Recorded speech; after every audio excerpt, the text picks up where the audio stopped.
Welcome. In today's episode, I thought I'd give you a quick introduction into CD Projekt.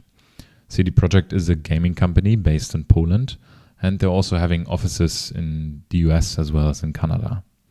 They're most famous for their IP, which includes Cyberpunk 2077 as well as The Witcher. And they're also partnering with a lot of other companies. For example, they're partnered with Netflix to launch a TV series in the Cyberpunk 2077 universe. They're launching mobile games. They made an effort into books and comics, and they're generally quite successful in marketing their IPs. Okay, and if we look at upcoming projects by the team, there's Project Sirius. There are currently over 60 people involved in that project, and it will be a game which will launch in the Witcher universe. Then there's Project Polaris. I think that's the game that will launch in the nearest future, and there are currently 150 people involved in this project. Then there's Project Canis Majoris. Not much is known about this project, but it will be developed by a third-party studio.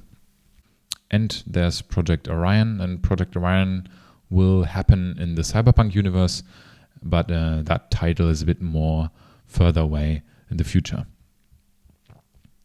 Here we see the headquarter in Poland, and then other studios which the company is owning at the moment. And there's also Project Hader. Project Hader is a new IP which will be developed by the firm, and the IP is generally not linked to Cyberpunk or The Witcher. So it will be very interesting to see and which universe CD Projekt is creating next.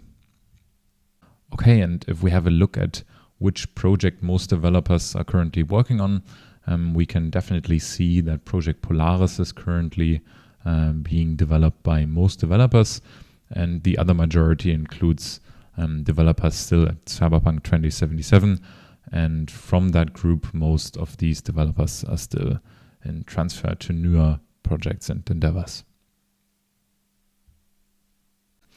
Okay, and if we look at the financials of the firm, the stock at least peaked in 2020, and since then it has been a bit of a bumpy road.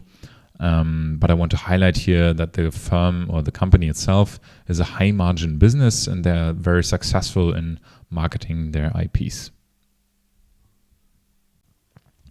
Okay, next I wanted to talk about Flexport.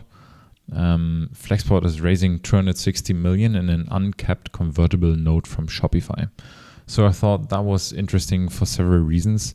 So Shopify, led by Toby Lütke. Toby Lütke is basically lending a lot of trust towards Ryan Peterson, CEO of Flexport, because they're raising funds in an uncapped note. That's very untraditional.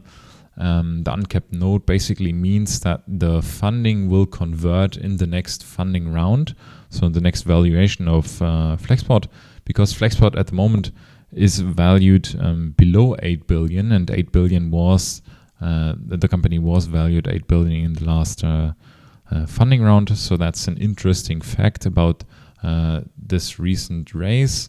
Nevertheless, it's a great sign of an increasing partnership between Flexport and Shopify. And Shopify is more and more converting its business vehicle and some sort of a venture capital arm. And I thought it's just interesting to have it, to have seen it, and if you're an investor in Shopify or Flexport, I think it's good to see both companies more and more tying up together. And lastly, as a disclaimer, none of those topics discussed in this episode were any financial, legal, or tax advice. So please bear that in mind, that we only exchanged opinions here, and you can definitely lose what you put in. All right, that's it for today, and see you until next time. Bye.